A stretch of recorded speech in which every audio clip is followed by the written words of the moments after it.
Bom dia.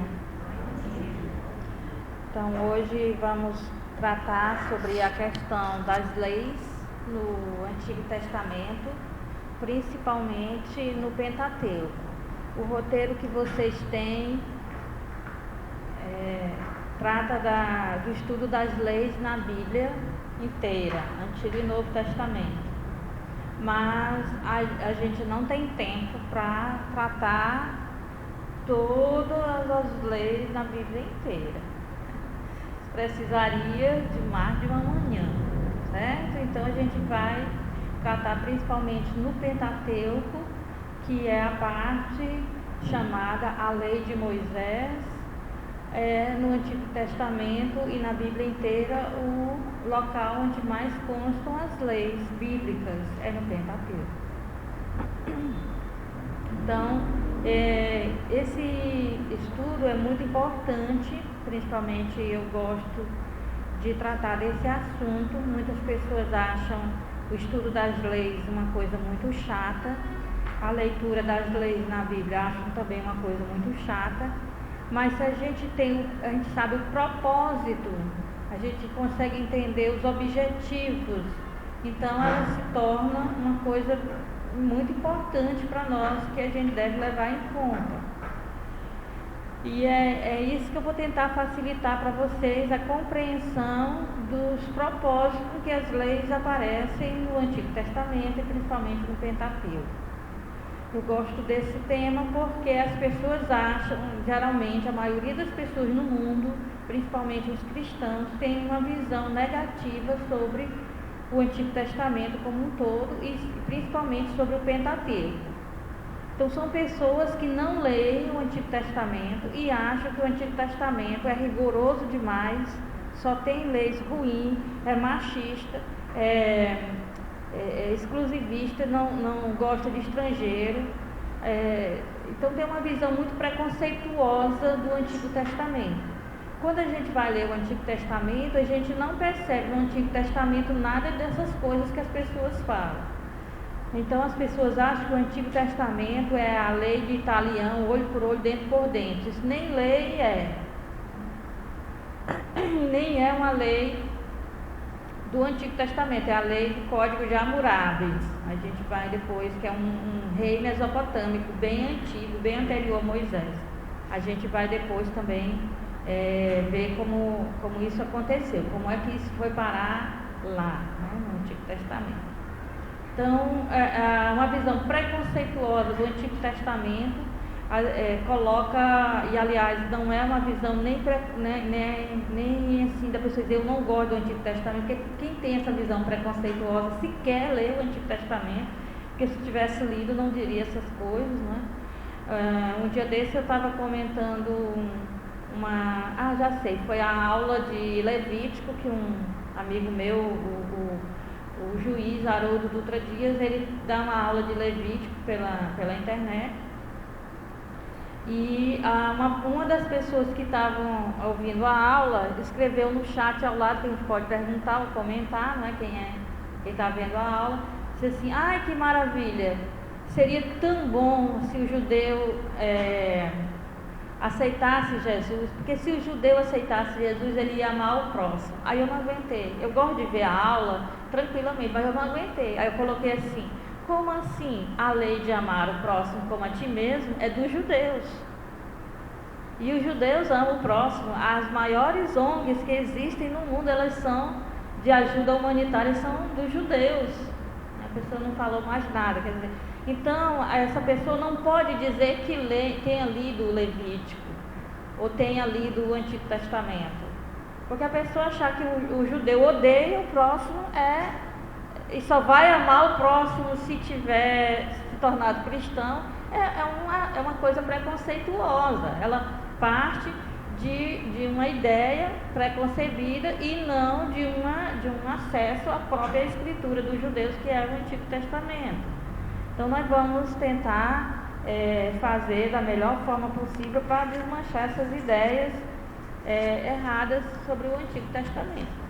Em primeiro lugar, eu gostaria de dizer a vocês que eu não sou da área do direito, então meu conhecimento dessas questões vão se limitar ao senso comum e à pessoa que pesquisa.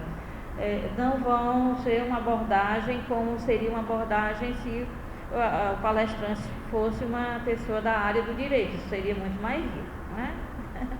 Mas vamos tentar dizer isso da melhor forma possível.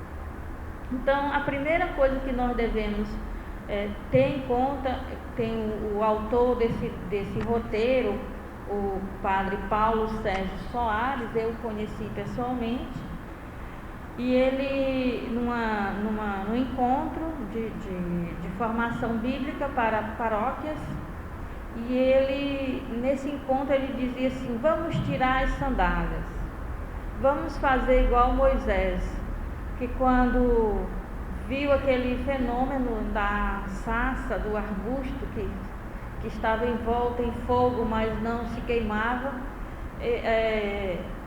foi ordenado a ele que tirasse as sandálias. E tirar as sandálias era se despojar de direitos, porque havia um ritual antigo que quando eu queria passar o meu direito para alguém, eu tirava a minha sandália e entregava para alguém. Então, é se dispor de ideias, se dispor de direitos, de conceitos.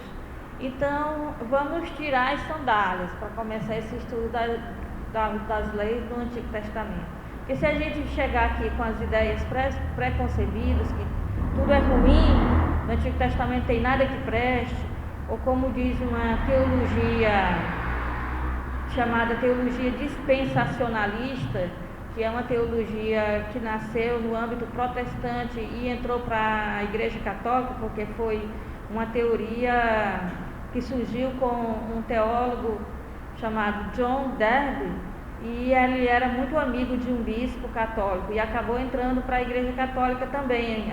Essa teoria de que o Antigo Testamento é maldito. Quem segue o Antigo Testamento está debaixo da maldição da lei, que é uma leitura equivocada das cartas de Paulo aos Gálatas e aos Romanos. E quem é cristão está debaixo da graça que veio com Jesus Cristo. Então, o Antigo Testamento veio a lei e a maldição da lei, porque tem a lei proibindo e a pessoa não cumpre e fica maldito. E no Novo Testamento está debaixo da graça. Tanto faz você cumprir como não cumprir. Jesus já morreu por você e você está salvo. Então vamos tirar as sandálias dessa besteira. Isso não existe na Bíblia. O que Jesus fez foi ser mais exigente do que o judaísmo. O judaísmo não manda amar os inimigos. Ele manda, como vocês vão ver aqui, se o boi do inimigo cair no buraco, ele puder tirar, ele tire. Não, se cair debaixo da carga, ele levante o animal que estava carregado, que é do inimigo, mas não disse mais vamos ser inimigo, não. Só diz assim: não faça mal a ele. Ou então não faça mal a um animal que pertence a ele, porque o animal não tem nada a ver com o ódio que você tem dele. Então Jesus foi mais exigente. As legislações de Jesus é mais exigente. Foi dito aos antigos tal coisa, eu porém vos digo, aí aumenta. Então, tem gente que diz assim: o jugo de Jesus é suave, o peso é leve. Porque essa exigência, se a gente cumprir, a gente tira a carga muito pesada de cima dos nossos ombros. Então, se a gente conseguir amar o inimigo, a gente fica com um peso bem leve. Agora, o problema é se a gente dá conta de seguir a ordem de Jesus de amar os inimigos. Então, é assim que o peso de Jesus é leve e o jugo é suave. É quando você deixa de ser egoísta e eu deixo de ser egoísta. Não é? Então não quer dizer que Jesus veio aqui, tanto faz você cumprir ou não cumprir, você está debaixo da graça. Isso aí é uma leitura equivocada das cartas de Paulo. E que o Antigo Testamento, quem segue está debaixo da maldição, é outra leitura pior, equivocada das cartas de Paulo. Não foi isso que ele disse. Então vamos tirar as sandálias e quebrar esses preconceitos, essas ideias pré-concebidas. Então, as leis que surgem, seja na sociedade antiga, seja agora, elas surgem para um convívio social. É para que a nossa sociedade não se torne uma barbárie. Quem precisa de leis é quem quer fazer com que a convivência com o outro se torne suportável. Então eu acho que a maioria de nós que estamos aqui hoje nesse auditório poderia viver tranquilamente se não existisse a lei não matarás, se não existisse no Código Penal brasileiro a proibição de matar. Eu acho que a gente poderia viver tranquilamente sem essa lei. Nós que estamos aqui, eu acredito, é que ela não seja para nós. Mas existe gente com vontade de matar. Então, para essa gente que está com vontade de matar, e está querendo matar mesmo, existe a proibição de não matar. Porque se matar, vai ter que arcar com as consequências do ato de matar. E da mesma forma são outras leis. Então, as leis existem para que a sociedade possa ser um espaço de convivência, em que estejam convivendo as pessoas que já evoluíram, que já amadureceram o suficiente para não precisar de certas leis, mas que a gente dê conta de conviver com quem ainda precisa dessas leis, porque eu te garanto que lá no meu bairro tem muita gente que precisa dessa lei de não matar e mesmo assim mata, certo? Então, vamos ter em primeiro lugar isso. Talvez essas leis não sirvam para mim, mas é importante que elas existam. Ou talvez elas não sirvam mais hoje, mas foi importante para a época em que ela foi feita. Então a gente já entra aqui num outro tema que é tomar cuidado, porque o Antigo Testamento ele levou séculos para terminar de ser escrito. O Pentateuco atribuído a Moisés não quer dizer que seja escrito por Moisés. Quer dizer que Moisés firmou as bases do Pentateuco. E sobre esses alicerces se foi edificar todo o demais do Pentateuco. Então veja só, um exemplo da nossa casa. O padre Caetano, fundador da nossa comunidade, deixou o alicerce para construir a casa das irmãs. Foi uma boa coisa que ele fez. Por quê? Porque lá é da beira da praia, é um local arenoso. A própria Bíblia diz que ninguém que tenha juízo constrói uma casa sobre a areia, né? Precisou de um alicerce muito firme, se gastou muito com esse alicerce, ele fez o alicerce lá. Quando nós agora recomeçamos para fazer a casa, anos depois que ele fez o alicerce, ele disse, vamos tentar fazer a casa. A primeira coisa que perguntaram foi, e onde vai ser? E o que nós dissemos? Onde está o alicerce? Óbvio. Então a casa pode ser, quando ela terminar de ser construída, pode ser atribuída ao padre Caetano. Mas o padre Caetano nem está mais aqui fisicamente entre nós. Então, é errado dizer que ele construiu a casa? Não, porque ele lançou as bases da casa. Ele deixou o terreno, deixou o alicerce feito, o local para se construir em cima. E se mais uma geração resolver construir outro andar na casa, ainda será uma casa construída pelo padre Caetano. Daqui a centenas de anos alguém ainda mexer nessa casa, né? Então ainda será. Então é isso o Pentateuco. É atribuído a Moisés, porque Moisés lançou as bases do Pentateuco. Mas a construção, o surgimento do Pentateuco como uma última redação, não é? Que chegou à última redação, levou séculos, não foi nem um século, nem dois, nem três, vários séculos para terminar.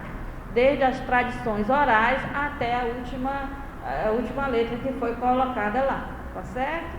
Então a gente tem que ter isso presente também, para a gente dizer, mas é um absurdo essa lei. Não, não é um absurdo. Há 3.000 anos atrás essa lei era uma grande vantagem. Então a gente tem que entender isso. Essa lei, há 3.000 anos atrás, era um sinal de uma evolução da humanidade. Então ela não serve mais para nós hoje. Mas a gente tem que entender o porquê que ela está ali e a que ela se propõe. Se a gente entender o princípio da lei, o objetivo da lei, o propósito da lei, a gente pode executar a lei de outra forma. Num outro sentido, executando o propósito pelo qual ela foi dada. Então, é isso que Jesus faz quando ele está lá no Evangelho de Mateus, ele diz, foi dito aos antigos, porém vos digo. Então, ele não retira a lei antiga, mas ele dá o propósito da lei antiga, porque a pessoa, sabendo o propósito, pode cumprir não a lei tal e qual, mas realizar aquele propósito que a lei tinha, né? que a lei realizar aquilo que a lei se propunha a realizar. Então é nesse sentido. Agora, como eu estava falando antes, a lei objetiva, a lei escrita, positiva, os códigos de lei, eles são para limitar, principalmente para limitar a ação maléfica de algumas pessoas. Mas a lei mesmo, ela não deveria estar num código penal. Ela deveria estar onde sempre ela esteve. Conforme a carta de Paulo, a lei de Deus está na consciência do ser humano, que ele chama ao pé da letra de coração. Então, na carta aos Romanos, no capítulo 2, no versículo 14 e 15, Paulo diz assim: será que a gente não deveria exigir dos estrangeiros, aqueles que não são de Israel, dos gentios, dos não-judeus, um comportamento adequado?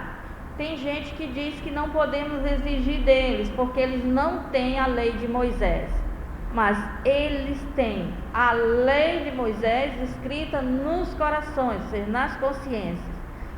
Quer dizer, a nossa consciência é que nos diz o que é certo e o que é errado. Agora, se nós não escutamos a nossa consciência, então a lei precisa estar no papel ou na pedra para poder nos lembrar que ela existe. Então só está na pedra.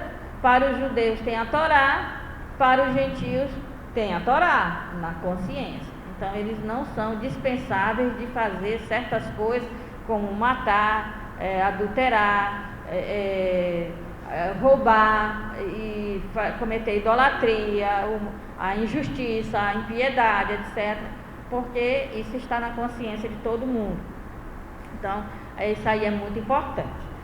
Então, quando a lei está escrita, é porque nós somos infantis o suficiente para não cumprirmos. E nós tentamos burlar a lei escrita, como nas leis do trânsito, que as pessoas fazem um curso para tirar uma habilitação para dirigir um veículo e faz o oposto do que aprenderam no curso, não segue a legislação do trânsito e merece multa sim, merece ser sancionado sim, porque sabe, né? Certo? Então nós tentamos burlar, mesmo o que é grave é nós não ouvimos a nossa consciência, a lei se torna escrita e nós tentamos despistar a lei escrita. Além de tentar despistar a lei escrita, nós ainda tentamos nos convencer a um júri de que nós somos inocentes exatamente quando somos culpados. Quanto mais culpados, mais tentamos em um julgamento parecer inocentes. Que não é esse o propósito da defesa.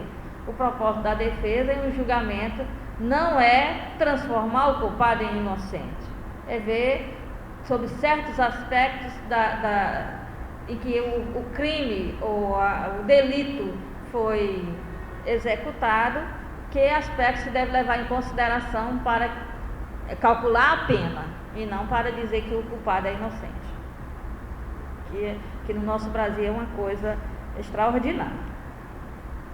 Bom, então a primeira coisa a respeito das leis é que estou fazendo essa introdução, não é, para vocês, depois a gente começa a entrar bem nas questões do roteiro que vocês têm aí.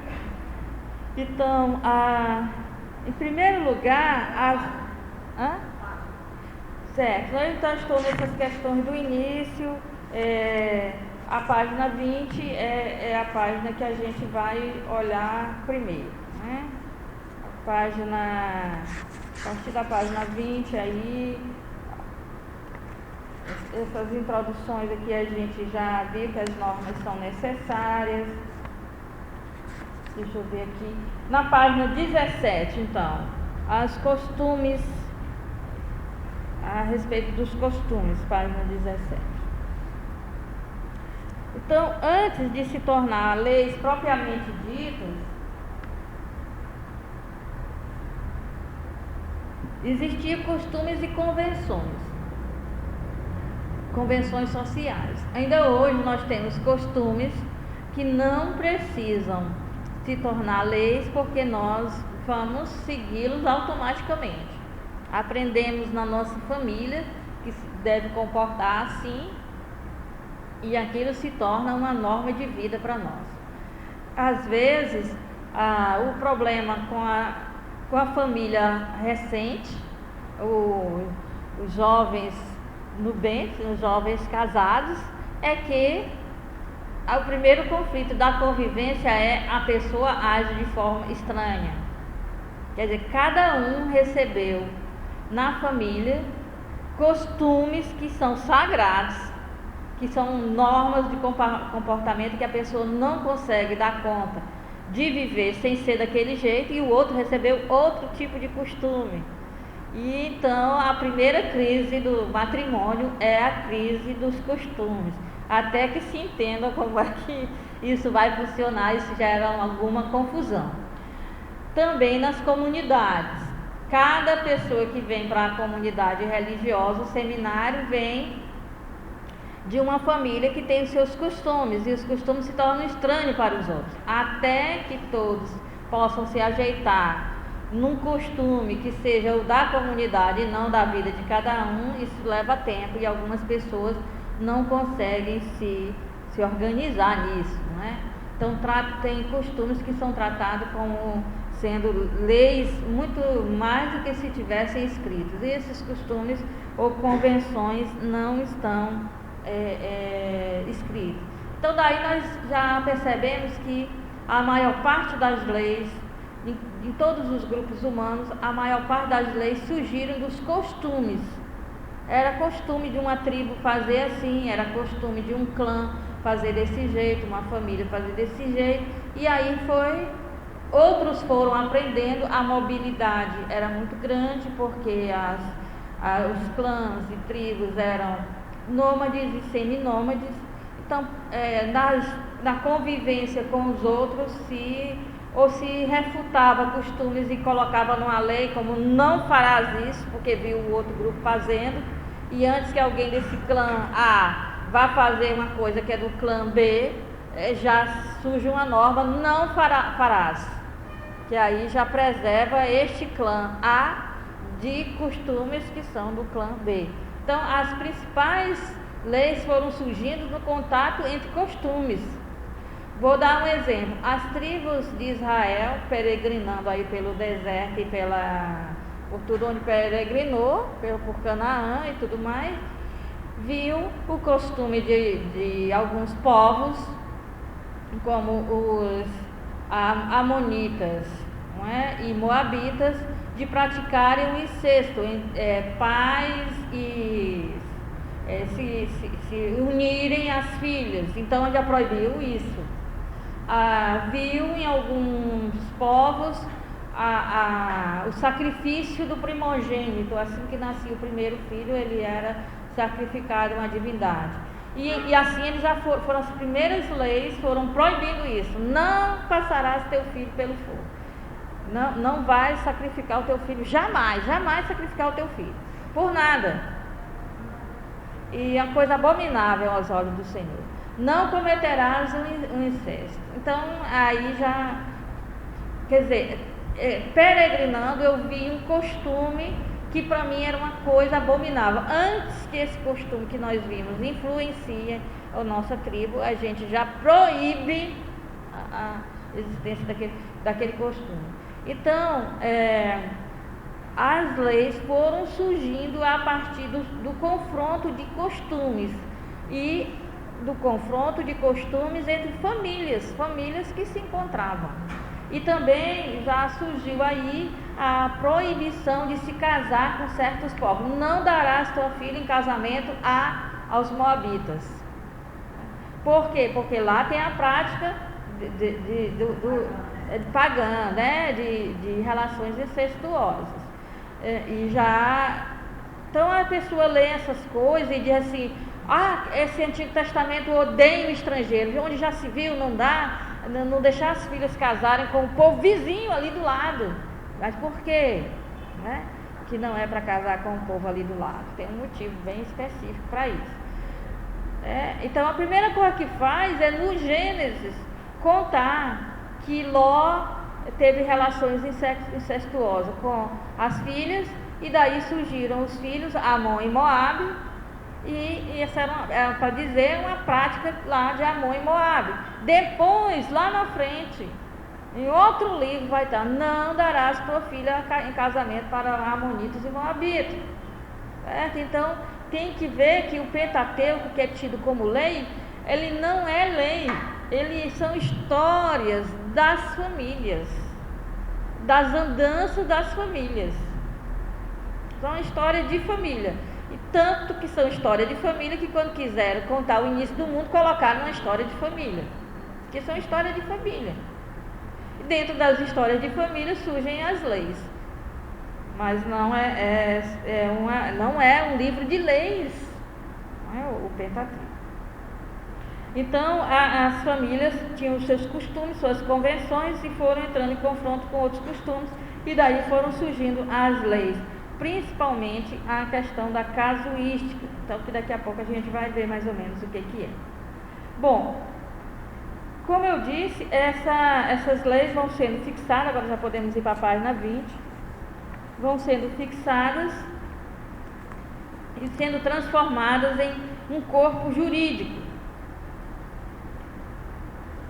Elas vão surgindo soltas e depois elas vão sendo organizadas quando isso vai ser escrito, porque durante séculos se tornou apenas uma tradição oral, e aí vai se tornando esse corpo jurídico, e a partir desse corpo jurídico vai sendo organizada nisso aí, e vão surgir vários conjuntos de leis no Pentateuco. Nós vamos tentar estudar. Agora, nós vemos aí nesse segundo parágrafo da página 20, diz assim: em nosso estudo bíblico, precisamos encarar a tarefa de conhecer, compreender e, sobretudo, saber interpretar essas leis, buscando seu sentido para a vida. Afinal, o que nutre o corpo jurídico de um povo é todo um conjunto de ideias, concepções e compreensões da vida que precisam ser descobertas e valorizadas. Então eu tenho que, no estudo das leis, eu descobrir esse conjunto de ideias, de modo de compreender a vida que está por baixo dessas leis. Se eu pego a lei, não darás tua filha em casamento para amonitas e moabitas, se eu pego só isso aí, e isso para mim é tudo, então eu não sei que ideias, que modo de compreender a vida está por baixo dessa lei. Eu preciso de um estudo sobre o surgimento dessa lei para saber que está uma valorização da vida. Tem uma questão ética aí. Uma questão ética é sobre essa questão de não praticar relações incestuosas.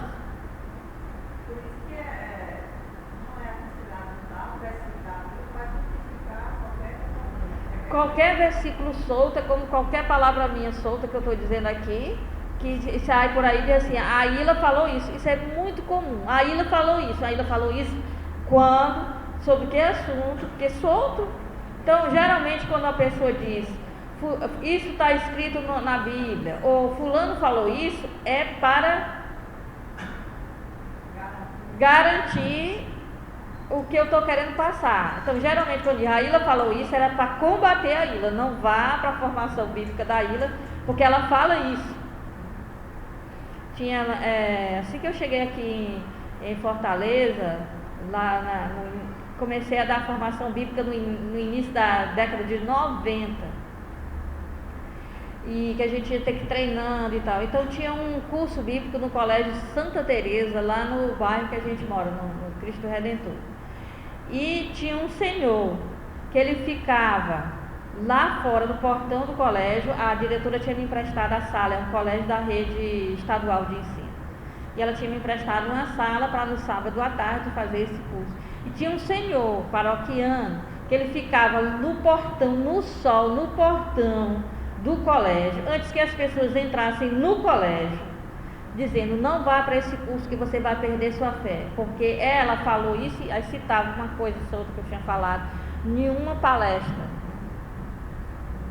Então, aí eu convidei todo mundo que conseguia entrar, quem não era convencido e entrava, para o curso, acabaram me contando isso. E eu fui conversar com ele e só disse assim, eu queria convidar o senhor para ir para a formação bíblica na nossa casa, que é o Padre Caetano dava só para nós. Aí conversei com o Padre Caetano e disse, olha, está acontecendo isso e isso, eu precisaria que essa pessoa pudesse ouvir o senhor ensinar a Bíblia. Aí ele passou aí de manhã, era a aula que o Padre Caetano dava para nós, ele passou aí e viu de onde que eu tirava aquilo que eu dizia. Eu tirava exatamente daquela pessoa que ele mais admirava na vida, que era o Padre Caetano. Então, nem discuti nem nada, só chamei, venha ver de onde é que eu recebo essa formação. Então, a gente não pode fazer esse tipo de coisa. Então, se eu vejo uma lei, em vez dela me causar uma estranheza, quanto mais estranheza ela me causar, eu devo procurar saber quando que isso foi feito, por que isso foi dito, com que propósito isso foi dito, que compreensão do mundo isso foi dito. Então, veja só, se eu tiro uma lei que é proibido casar um hebreu com a amonita ou vice-versa, uma hebreia casar com uma amonita ou um hebreu casar, não é, com um povo vizinho, assim, tão perto deles, se eu procuro, se isso me causa estranheza, a primeira intenção que vai aparecer é como os judeus são fechados, como os judeus são radicais, como os judeus odeiam o estrangeiro.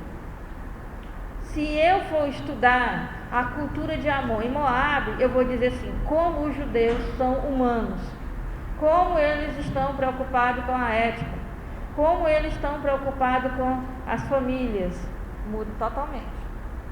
Então, é por isso que a gente tem que ele diz aqui no estudo da lei, as leis refletem uma forma de compreensão da vida, valores, essas coisas todas que ela tenta salvaguardar.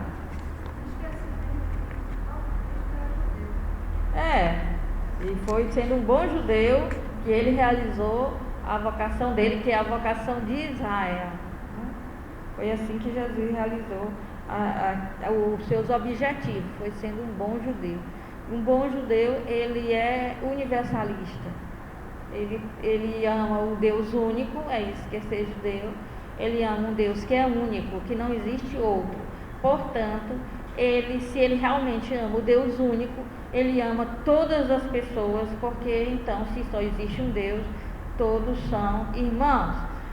Ainda hoje, nós cristãos, nós falamos muito que Deus é Pai e que Ele é único. A gente só se esquece que nós somos irmãos. Se só existe um Pai, todos nós somos irmãos. Essa coisa de entender que somos irmãos, é aí que mora o problema. Dizer que Deus é Pai e que Ele é um só. Mas aí a consequência disso é que somos irmãos. Temos que nos amar como irmãos. Pensar diferente e nos amar como irmãos. Porque não adianta dizer Deus é Pai e só existe um Deus. Isso significa que todos são irmãos. Né? Que a parte que a gente esquece é exatamente essa. Então, as regras foram sendo fixadas nesses corpos jurídicos, foram sendo colocadas em conjunto. Às vezes elas estão bem organizadas, às vezes o corpo jurídico não está tão organizado assim, mas a gente vai tentar entender. Bom, na página 28, né?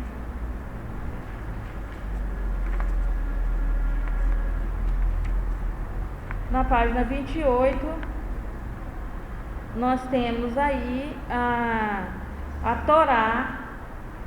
O Pentateuco é uma palavra, Pentateuco é uma palavra grega formada de dois vocábulos, penta, que é 5, todo mundo agora no Brasil sabe o que é penta, né? A partir do futebol as pessoas estão aprendendo o grego. Teukos, que é essa questão dos rolos, dos tomos, quer dizer, das partes, né? 30 partes, 5 partes, 5 tomos, isso é grego. Em hebraico, que todo o Antigo Testamento é escrito em hebraico, chama-se Torá, e não Pentateuco. Torá é do verbo yará, que quer dizer lançar numa direção. Era principalmente um verbo usado para o arqueiro, quem usa o arco e flecha, a lança, e tinha um sentido concreto, o sentido habitual, o sentido cotidiano de lançar, de atirar, lançar. E no sentido espiritual tinha o sentido de instrução, instruir alguém. Então, os arqueiros, a primeira vez que vão tentar acertar um alvo, obviamente fica bem longe do alvo, porque não tem a prática. Então, o arqueiro precisava de um instrutor para lançar aquela flecha na mira. E então daí é que vem a palavra Torá, vem disso, de instrução. É uma orientação para ser ou fazer alguma coisa. Se a gente perguntar a um judeu, instrução para quê? Ele diz, para ser humano. Pentateuco, na realidade, é uma instrução, é um manual de funcionamento da vida humana. Como funciona a vida humana. Então, até o autor vai dar aqui esse exemplo de um manual. Você compra um equipamento eletrônico, vem um manual para você colocar em prática o funcionamento daquele equipamento. Então você ganhou a vida humana, foi criado, foi colocado nesse mundo para viver como humano. Mas o que é ser humano? Como viver como humano? Ninguém sabe viver como humano. Ela tem que ter instruções para se tornar um ser humano, porque senão não se torna um ser humano. O fato da gente ser fisicamente desse jeito aqui, não quer dizer que seja humano. Humano é quando a gente põe em prática a orientação de Deus para se tornar um ser humano. A grande diferença entre os seres humanos e as tartarugas é que a tartaruga é uma coisa incrível. A tartaruga vai lá na praia, põe ovos lá, cobre com a areia e se manda. A areia quente vai chocar os ovos, as tartaruguinhas vão nascer, vão sair daquele buraco e vão em direção ao mar. As aves vão estar preparadas para impedir isso, né? Vão se alimentar das tartaruguinhas. Aqui conseguir chegar ao mar, meio caminho andado. Então, depois ela vai sobreviver aos animais marinhos, tudo bem. Mas ela não precisa de nenhuma instrução para ser tartaruga. Ela já nasce sabendo ser tartaruga. Ela não precisa nem que a mãe ou o pai choque aqueles ovos. Ela não precisa de nada, é totalmente independente, é uma coisa maravilhosa, não é? Não precisa de instrução para ser tartaruga, já está no código genético o que tem que fazer. O ser humano, não. Nasce totalmente dependente dos seus genitores, e tem gente que está com 30 anos e ainda é dependente dos genitores. E a gente tem que chegar e dizer assim: arrume o que fazer na sua vida e deixe nossos pais terem uma velhice sossegada. Fora dessa casa, vai alugar um apartamento, te manda daqui. Quer casar ou não quer casar? Rua, porque só dá problema. A gente tem que fazer isso com o irmão da gente, para garantir para ele: olha, você já recebeu instrução demais para ser humano, agora vai exercer e deixe nossos pais envelhecerem com sossego, com paz. Certo? Então, diga. Eu queria fazer uma pergunta, se aquele matéria da aula, essa sala poderia explicar o nome do nosso Deus, porque várias religiões, várias culturas têm o seu Deus, né? Todos usam o nome deles, mas Jesus, o nome é Yeshua, o nome raiz dele, né? Yeshua. Se de repente o nome principal para nós católicos, como é o nome do seu Deus? O seu Deus é verdadeiro, mas o outro também é, o Deus da Grécia também é, porque para ele é verdadeiro. Mas aí tem que se identificar o nome, eu acho que é Yahuwah. Como surgiu esse nome? Como a gente pode falar desse Deus que a gente tanto fala? Deus, mas todos falam de Deus, Deus da Grécia, Deus Alá, Deus Maomé, Deus Beelzebub. Quem é o nosso Deus? Entendeu? A raiz do nome dele. Nós veremos isso no estudo sobre a formação das tribos de Israel. Hoje é só sobre as leis, tá? Mas como foi nomeado e não nomeado, porque na realidade o Antigo Testamento tem a orientação para não nomear Deus, ele tem que permanecer sem nome, e existe um objetivo para que ele não tenha nome. Ele nunca disse o nome, ele disse: poderão me chamar por um verbo, e que é o que está na Escritura, e para ser Deus tem que permanecer sem nome. Na visão de Israel isso tem um motivo. Agora, o nome de Jesus, eu digo Jesus em português, mas se eu estiver falando em italiano eu vou dizer Jesus, se eu estiver falando em espanhol eu vou dizer Jesus Cristo, se eu estiver falando em inglês Jesus, e assim vai. E se eu estiver falando na linguagem de Jesus, se eu estiver falando em grego eu digo Jesus, e se eu estiver falando em hebraico eu digo Yeshua. Então não existe essa questão de dizer o nome de Jesus tem que ser isso porque ele não pode. Não, o nome Carlos é português. Se você for na França é Charles, se você for em outro lugar é Carl, vai lá na Alemanha, Carl, tá?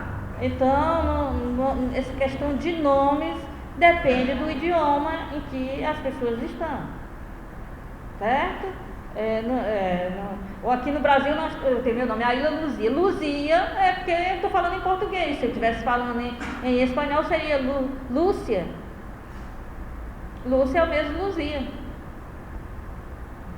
É a mesma coisa. Mary, Miriam, Maria, Marie. Então as pessoas agora têm essa seita, que é realmente uma seita, porque é no sentido hermético, que não aceita opinião diferente, os testemunhas de Yeshua.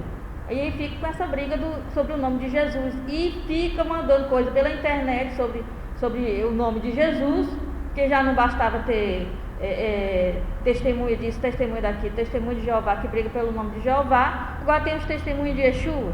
Gente, são nomes, são modos de se referir a alguém que depende muito do idioma que se está falando. Então não vamos que alguém quer ser testemunho de Jesus ou de Yeshua, está ótimo, eu também sou. Agora isso não faz de mim uma pessoa que brigue por causa desse nome, que ninguém pode chamar mais Jesus de Jesus, porque quer dizer Deus cavalo. Diz que Jesus quer dizer Deus cavalo. Jesus é um nome em português, eu não posso transformar Jesus num nome aramaico, porque passou a ser cavalo e dizer Deus cavalo. É bobagem, tá? Então a gente tem que tomar cuidado com essas coisas. Não acredite em Facebook. Se você acreditar, acaba linchando alguém na rua. É isso que acontece. Quem acredita em tudo que está na internet, sem uma consciência crítica, participa de um linchamento. A gente teve um exemplo recente, não é? O judeu chegou para mim e pegou as palavras de Jesus e transformou em palavras dele. Então, acho que eu não sei que olha, se tem uma coisa que eu faço é responder e-mail dizendo isso é bobagem de internet, porque é assim, assim, assim, assim. Então, são essas igrejas online, virtuais, que servem só, os membros só se conectam virtualmente e serve só para passar e-mails e coisas de Facebook sobre essas coisas aí. Então, não dê crédito a esse tipo de coisa. Mas a gente terá um estudo, quando a gente estudar dentro da formação dos hebreus, dos grupos hebreus, tem um grupo chamado sinaítico que pronuncia o nome de Deus com esse verbo ser ou estar. Mas isso aí é irrelevante, é só para dizer assim, não dá para dizer nada sobre ele, porque se disser já deixa de ser Deus e se torna um de nós. Então é preciso ver isso dentro da própria cultura mesmo de Israel. Entende? Então não é que eu não esteja respondendo, é porque não é essa o objetivo do nosso encontro. O que eu posso dizer agora, isso tudo é loucura da cabeça de certas pessoas. de certos grupos, tá? Então, a Torá quer dizer uma instrução para se tornar humano, porque o ser humano precisa de instrução. Ele não é um ser que possa se realizar apenas a partir do que já foi definido pelo código genético. Ninguém vem aqui sem um propósito, sem um objetivo. A gente não vem aqui para não ser nada nem não fazer nada. Todos nós viemos para essa existência e tem um plano prévio. A Escritura diz várias vezes Deus pensando e decidindo até a partir de toda a eternidade coisas que são boas para nós. Eu acho tão bonito que o Santo Inácio de Loyola diz assim: desde toda a eternidade Deus tomou a decisão de nos salvar. Então não foi um dia que ele acordou de bom humor e disse: vou salvar o gênero humano. Quer dizer que o gênero humano nem existia e Deus queria a nossa salvação. Porque o que é a nossa salvação? É a plenificação da vida humana. Então no dia que Deus decidiu criar o ser humano, Ele já criou para que um dia ele fosse pleno e que ele precisava, o ser humano, para ser pleno, para realizar a plenitude da vocação humana, precisa de um Salvador. Não pode fazer isso sozinho. As pessoas acham que Jesus veio para cá só para resolver o problema do pecado. Não. O principal não é o problema do pecado. A primeira vez que Jesus abriu a boca, Ele não falou sobre pecado, nem lei, nem erro. Está lá no Evangelho de Lucas. A primeira vez que Ele falou em público, que Ele deu um ensinamento, Ele diz assim: o Espírito de Deus está sobre mim.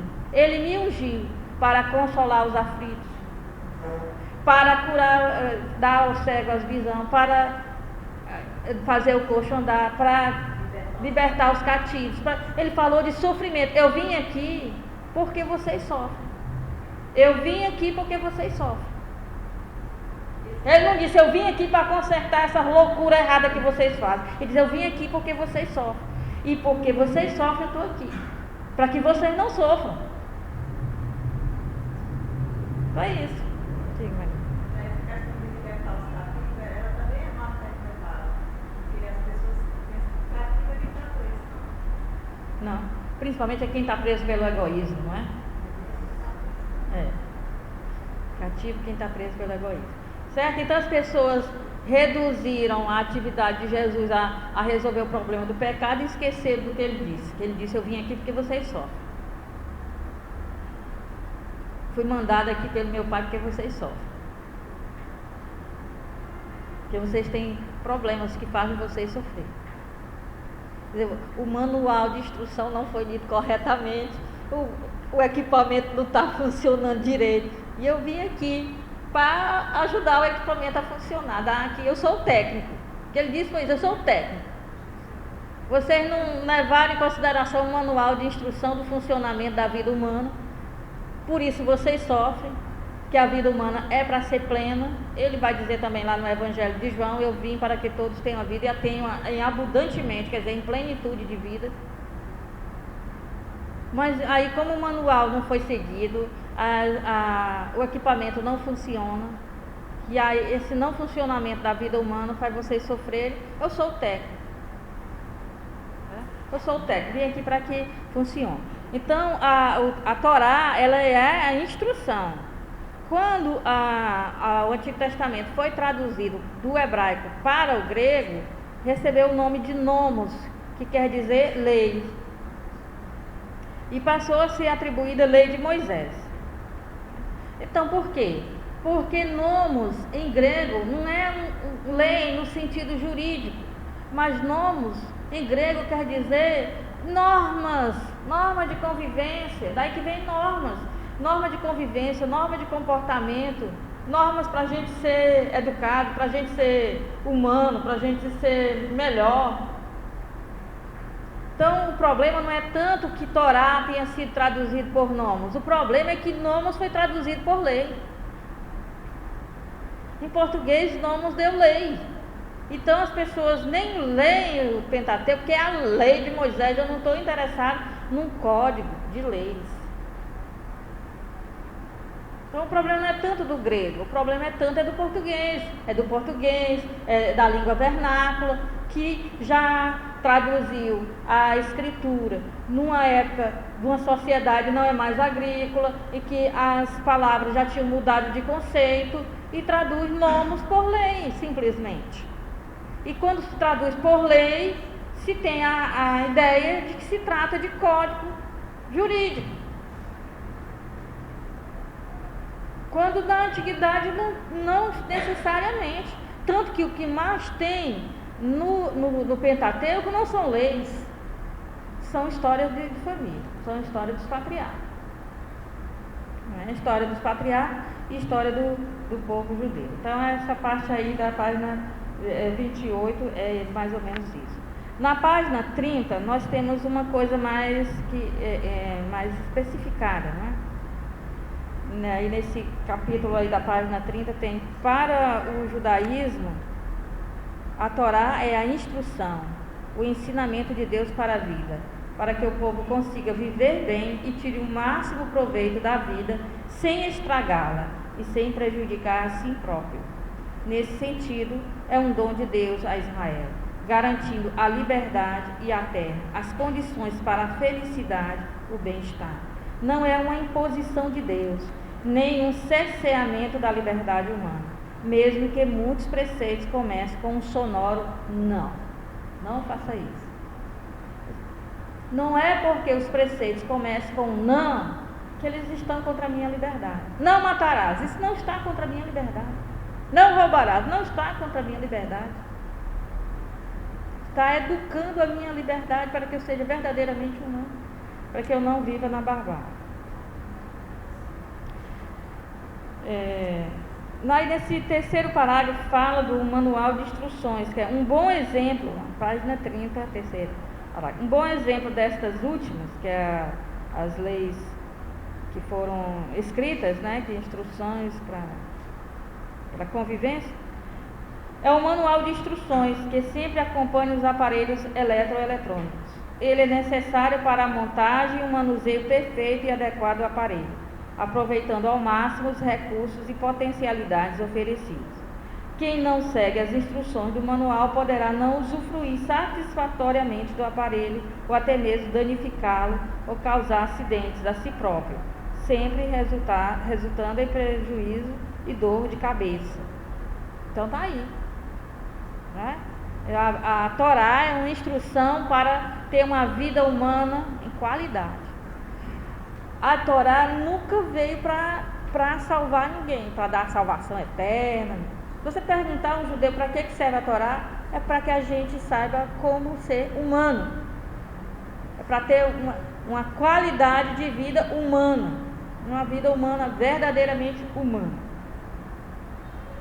Agora, se você também se apega ao manual e não faz o aparelho funcionar, fica só no manual, aí você estraga. Então, tem que ir olhando o manual e mexendo no eletroeletrônico. Olhando o manual e mexendo no eletroeletrônico. Então, o manual tira dúvidas, resolve problemas. Então, tem que ir mexendo na vida e mexendo na escritura. Mexendo na vida e mexendo na escritura. Para ver se funciona. Então, o importante não é a norma em si, mas o funcionamento da vida. Se a vida não está funcionando, tem que checar o manual para ver onde está o problema. Então, a Torá vem como isso, mesmo quando a Torá vai falar da pena de morte, é muito interessante essa questão da pena de morte na Torá, no Pentateuco. Parte do seguinte pressuposto: o ser humano existe para fazer a vontade de Deus. Se o ser humano faz o oposto da vontade de Deus, ele não deve existir. Então, na sociedade antiga, se você comprasse um animal de carga, um boi para puxar o arado, o boi tinha que servir para puxar o arado. Era para isso que você queria. Mas se ele não serve exatamente para aquilo que você quer e por isso o adquiriu, então você tem que se desfazer dele. Era essa a lógica. Então, se o ser humano está aqui para ser humano e ele não é humano, então ele não tem que existir. E para a Torá, uma pessoa que mata faz o oposto do que é ser humano, porque o Deus da vida dá a vida a todos e ninguém tem o direito de tirar a vida. Todos os seres receberam a existência de outro ser, que é o Ser Supremo. Ninguém tem a existência em si mesmo. Todos receberam a vida. Portanto, só aquele que doou a vida pode retirar a vida. E a pessoa não respeita a própria vida que recebeu, retirando a vida de outro, não tem que estar aqui. Para ele é assim. Então, essa coisa de dizer que na Bíblia só o que tem é ordem de matar, não é não. Quando na Escritura se dá a instrução a Josué, né, nem aqui no Pentateuco, mas a Josué, para eliminar os povos cananeus, diz assim, porque a impiedade dele transbordou o copo. Então, é errado a matar? Pena de morte. Nós temos que ser a favor? Não. Mas eu tenho que compreender os motivos porque uma lei tão antiga dessa, que é anterior à entrada dos hebreus na terra de Israel, ela foi dada. Eu tenho que entender isso.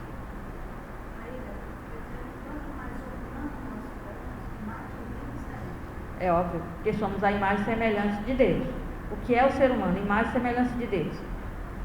Teria que Deus olhar para nós e ver o seu reflexo. Então, quanto mais nos aproximamos daquilo que Ele é, da forma como Ele é, mais nos tornamos humanos. Quanto mais nos distanciamos daquilo que é Deus, não somos desumanos. Não somos humanos. Não somos humanos e não somos sequer outro ser da natureza. Porque quando nós nos desumanizamos, nós fazemos coisas que nem os animais fazem. Nós somos o que os antigos latinos chamavam de átavos. Átavos é uma coisa aí que é quando o ser humano ele sofre um retrocesso a ponto de não se reconhecer mais nem como humano e nem mais como nada, pior do que um animal. Esse é o átavos, nem tem nome para ele. Os latinos chamavam de átavos. É uma coisa que hoje átavo na ciência é o pré-histórico, né?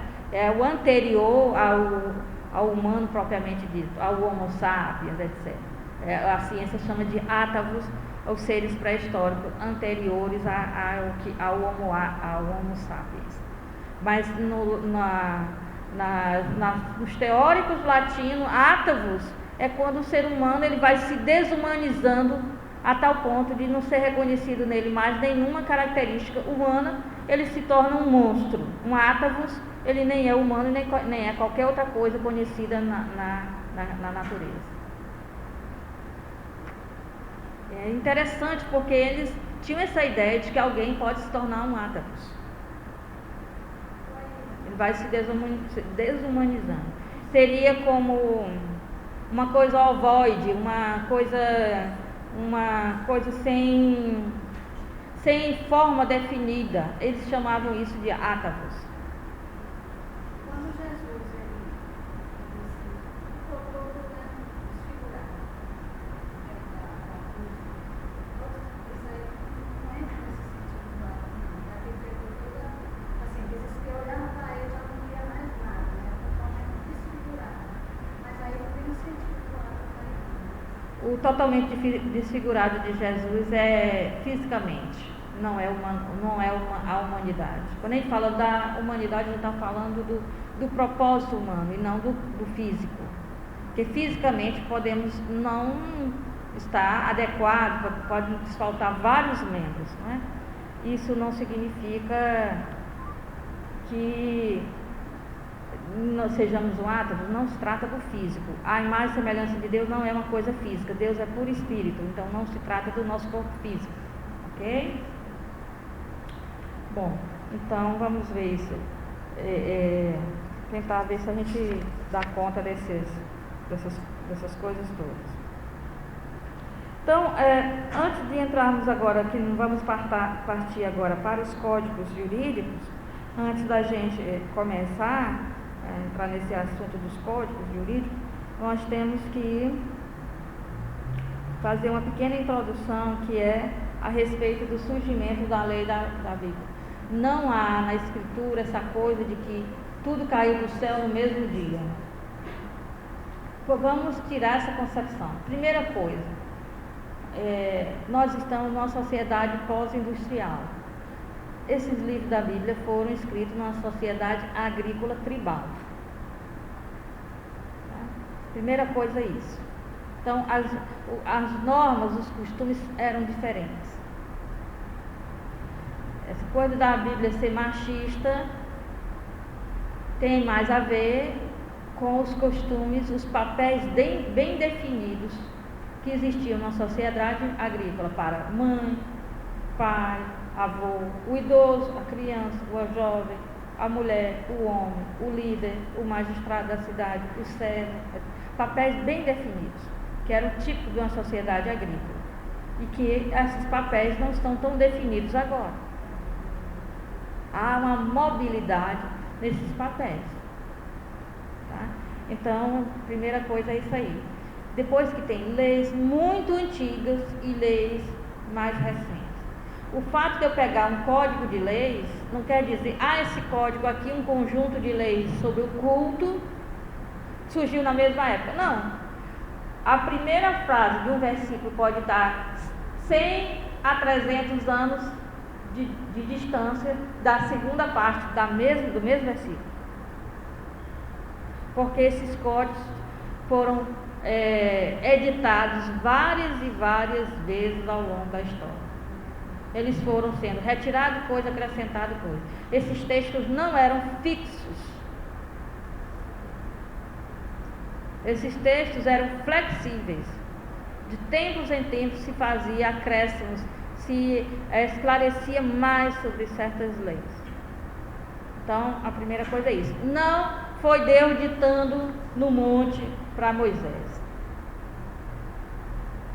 Algumas coisas são da época de Moisés, outras coisas são séculos depois de Moisés. Tá? Então, isso aqui que a gente vai deixar bem claro. Então, nós estamos aí na página 32, que diz exatamente isso. As leis não são mágicas, a revelação não é mágica. Não foi assim, toma Moisés. Não foi assim. Foram as pessoas discernindo ao longo da história aquilo que seriam as suas leis. Então, na página 33, se tem um exemplo. Uma lei atribuída a Moisés. Está em Deuteronômio 22:8. Logo aí na quarta linha em cima da página 33. Nessa lei de Deuteronômio 22:8, trata sobre o que acontece quando uma vítima cai de um terraço de uma casa. Se alguém está no terraço de uma casa e cai lá de cima e morre, o dono da casa é responsável, ele é tratado como um assassino, ou ele é totalmente inocente? Ele é totalmente culpado, ele é mais ou menos culpado, ou ele é totalmente inocente?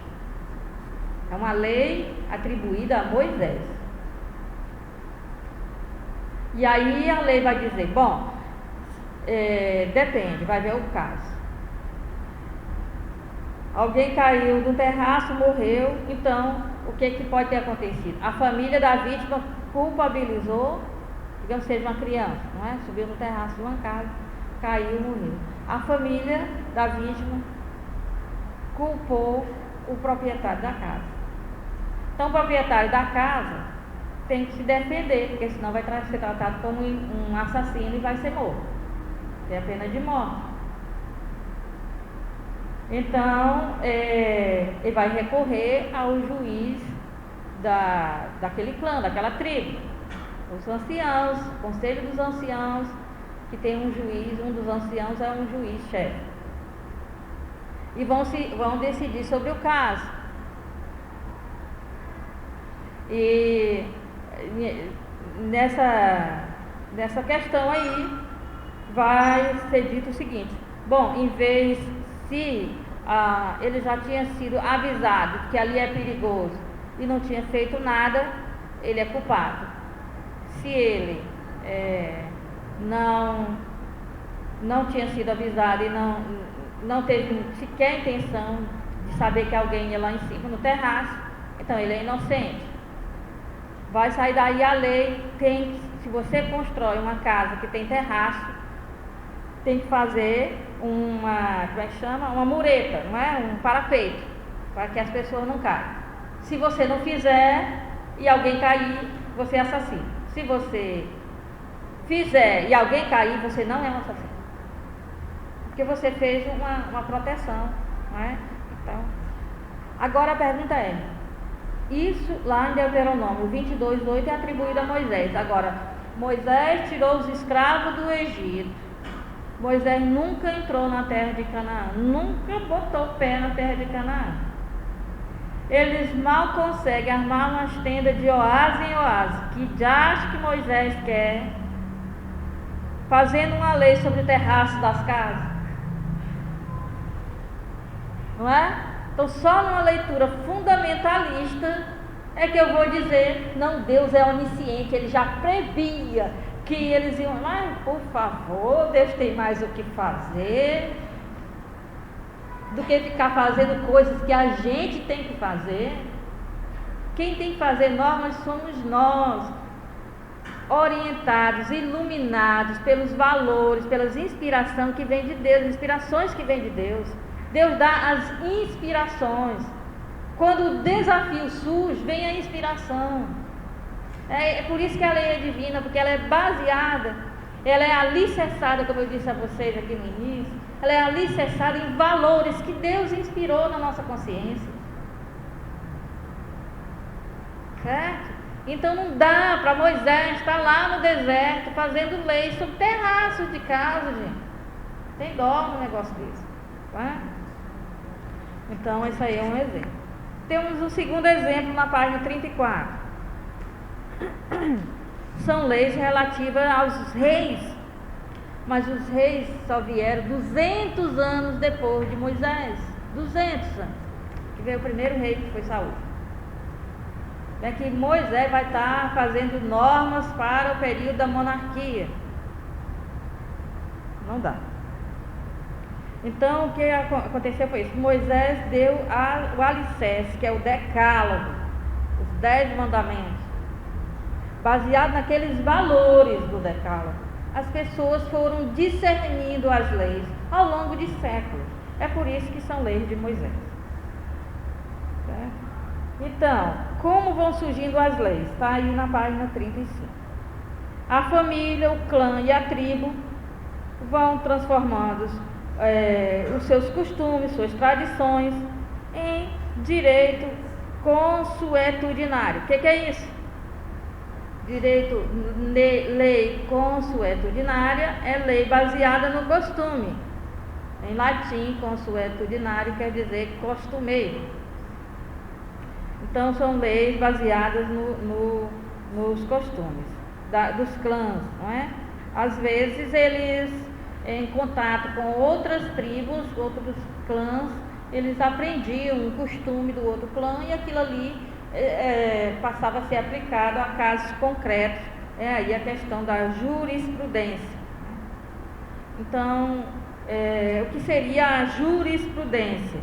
Seria isso, o uso estabelecido se torna um modelo de ação. Então, aquele costume geral que eles ouviram de outro povo às vezes, passa a ser aplicado nesse caso concreto.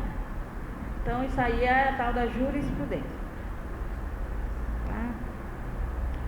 Também tem as leis, como as leis honrar pai e mãe, aí no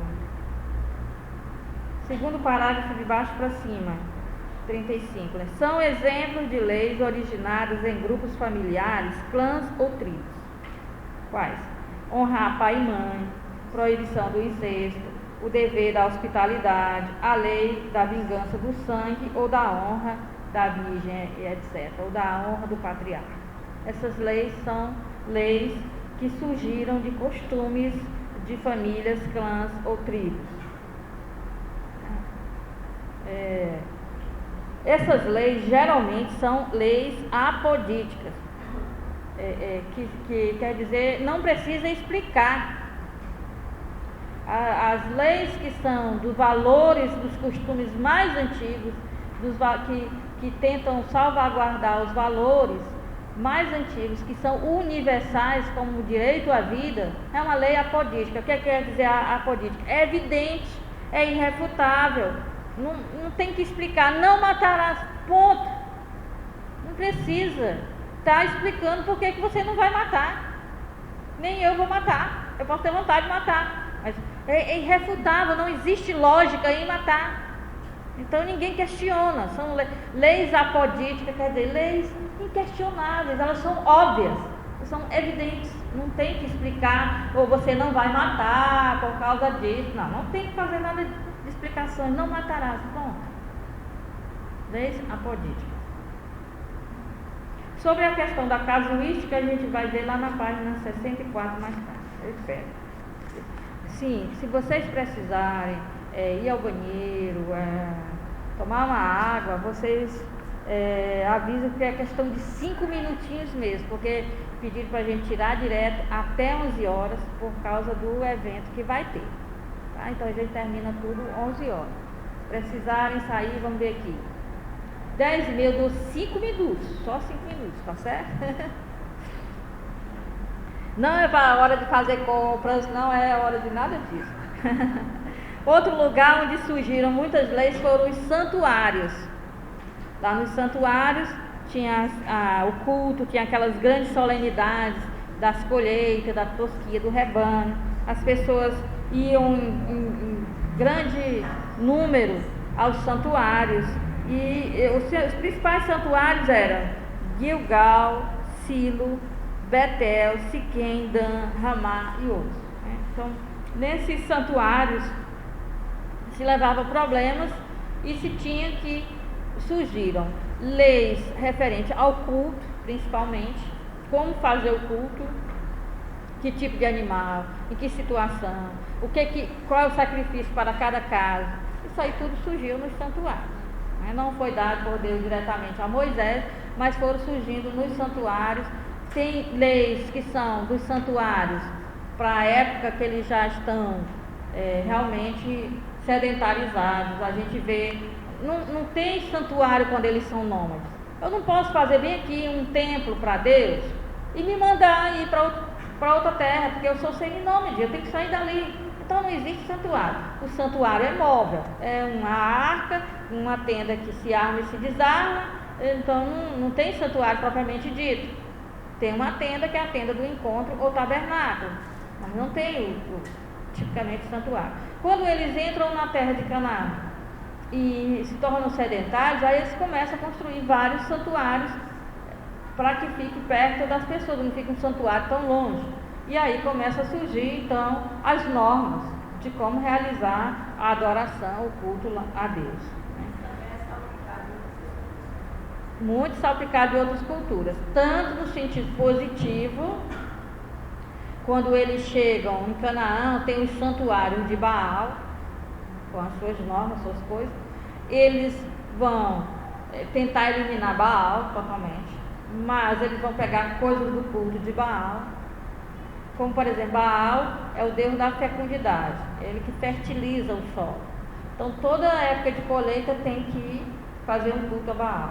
Eles vão fazer, então, antes eles não eram agricultores, eram seminômades, eram pastores, agora também vão ser agricultores, têm terra, estão sedentários, vão plantar e vão fazer festa da colheita para agora o Deus de Israel, não para Baal. Então algumas coisas do culto de Baal vai entrar para essa questão da festa da colheita, e outras coisas vão ser totalmente abomináveis, não podem de forma alguma, né? Mas eles vão legislar o culto no sentido positivo, vendo o que no culto de Baal tinha alguma coisa positiva que vai ser acolhida, e também no que no culto de Baal totalmente rejeitado, que aí eles vão eliminar com uma norma também: não farás isso. Outro lugar que surgiu deu origem a muitas normas foi a corte palaciana, ou seja, quando começou a monarquia, a primeira função do rei é de juiz, é discernir qual é, que o rei é o representante de Deus, o verdadeiro rei é Deus, o rei humano é um representante de Deus, e ele tem que manter o povo na obediência ao Deus de Israel. Então a primeira função dele é ter sabedoria para discernir, na confusão que o povo faz, qual é a solução de acordo com a vontade de Deus. É por isso que Salomão é esperto, ele pede sabedoria, porque ele é muito jovem. A sabedoria para Israel, a sabedoria é maturidade de vida. Obviamente um jovem não tem tanta experiência assim para poder aplicar como sabedoria de vida, então ele pede a Deus o dom da sabedoria para poder discernir qual é a vontade de Deus caso a caso. E mal ele pede isso em oração, já chegam lá duas mulheres, né, com um bebê só. Uma diz: esse menino é meu, e outra diz: não, é meu.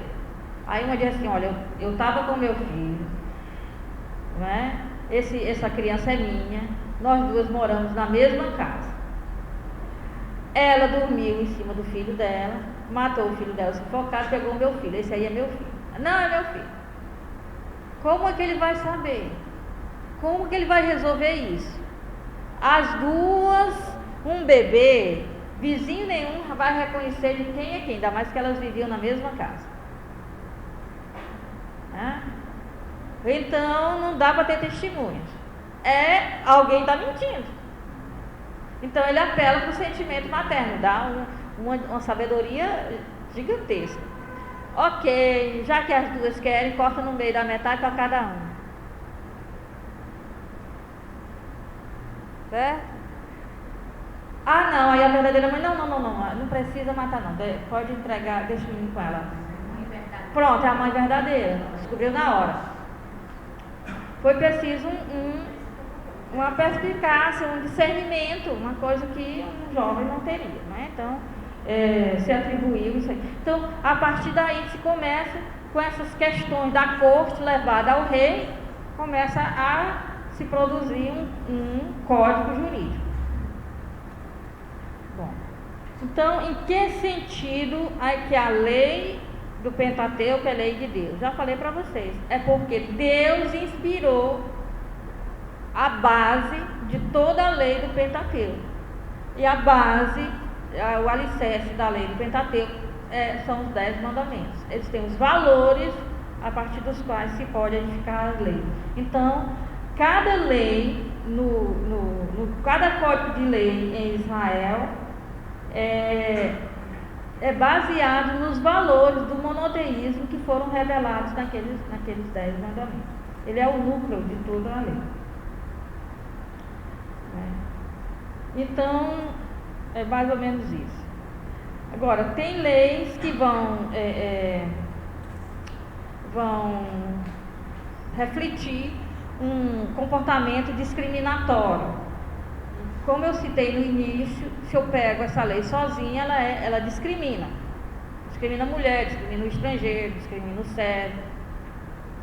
Agora, se eu pego a lei dentro do conjunto, eu posso entender, como eu citei aqui, a lei que não dá as filhas em casamento para quem é moabita e amonita, tem um valor que por trás disso aí, porque esses povos cometem relações incestuosas, né?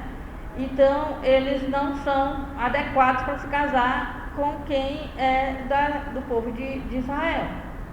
Então não é simplesmente uma discriminação do estrangeiro, tem um motivo para isso. Então a gente tem que ver todas essas leis que nos parecem discriminatórias dentro do contexto histórico, sabendo que algumas são muito antigas, e também tentando ver o que está por baixo, que valor essa lei tenta salvaguardar. Então, aí na página 48 nós temos para que tantas leis, mas se a gente for olhar, a nossa vida moderna não diminuiu o número de leis, nós temos mais leis do que eles.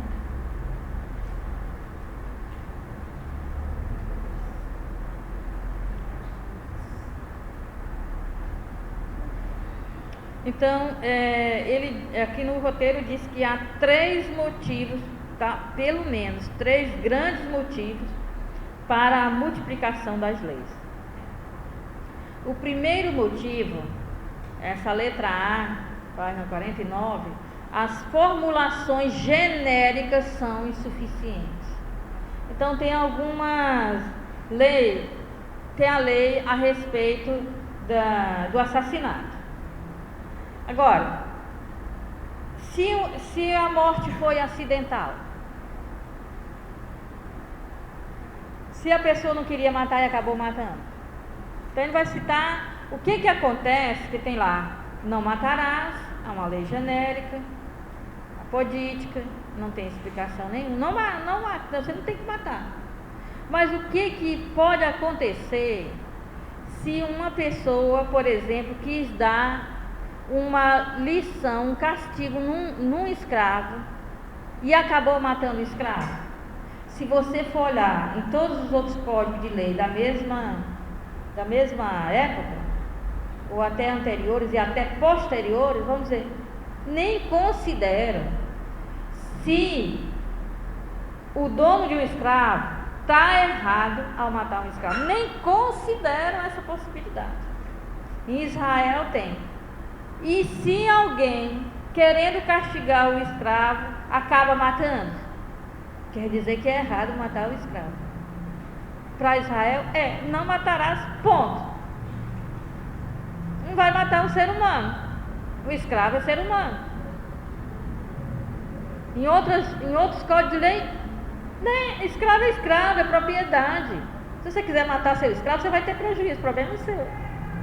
Mas não vai ter uma lei para reger o que acontece com alguém que mata o seu próprio escravo. Não tem. Tem com quem mata o escravo do outro. Aí sim, se tu matares o escravo de fulano, é como matar o boi, o jumento, tal, que era necessário para o trabalho dele, vai indenizar. Porque você estragou uma propriedade do outro. Um escravo é uma propriedade do outro. Você estragou, você tem que pagar. Agora, o dono do escravo matar o escravo e ter que acontecer alguma coisa a ele, acontece sim.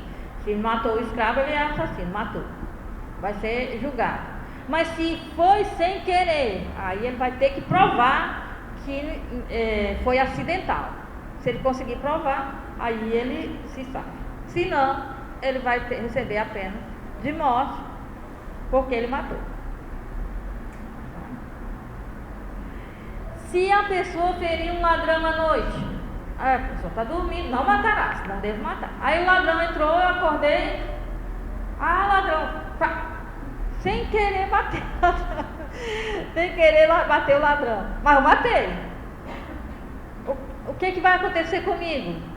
Tem que ver. Então, algumas leis são genéricas demais, não matarás. E aí, os casos exigem umas especificações. Então, vão multiplicar, bastava a lei não matar, mas acidentes aconteceram, é preciso ver como essa lei vai funcionar. Ela vai continuar sendo a lei. Não matará, não se deve matar nunca. Mas, nesses casos, como é que eu posso amenizar essa situação? Aí vão surgir os casos e vão dizer, olha, se foi sem querer, se foi acidental, se não tinha a intenção de matar. E essa coisa da valor da vida é tão interessante que tem umas passagens bíblicas que é assim: apareceu um cadáver de um estrangeiro, um viajante, perto de uma aldeia. É um estrangeiro, eu não sei quem é, estava viajando e apareceu um morto. Ele pode ter adoecido e morrido, pode uma picada de cobra, pode ser alguma coisa aconteceu que ele morreu. A aldeia inteira é investigada se há a possibilidade de alguém ter praticado um assassinato. Quando se verifica e não acha nenhum culpado, todos se unem num sacrifício de perdão por aquela vida que na estrada próxima da aldeia foi tirada, seja por quem for, por uma picada de cobra, seja por quem for. Você vê o valor que tinha a vida para eles há 3.000 anos atrás. 3.000 anos. Mas isso aqui, alguém lá no meu bairro precisa saber dessa coisa. Certo?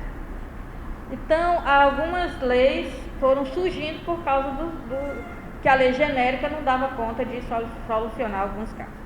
Na página 52 tem os novos problemas e situações exigem novas soluções. Agora eu vou dar um tempo para vocês, 5 minutinhos, e aí a gente volta na página 52.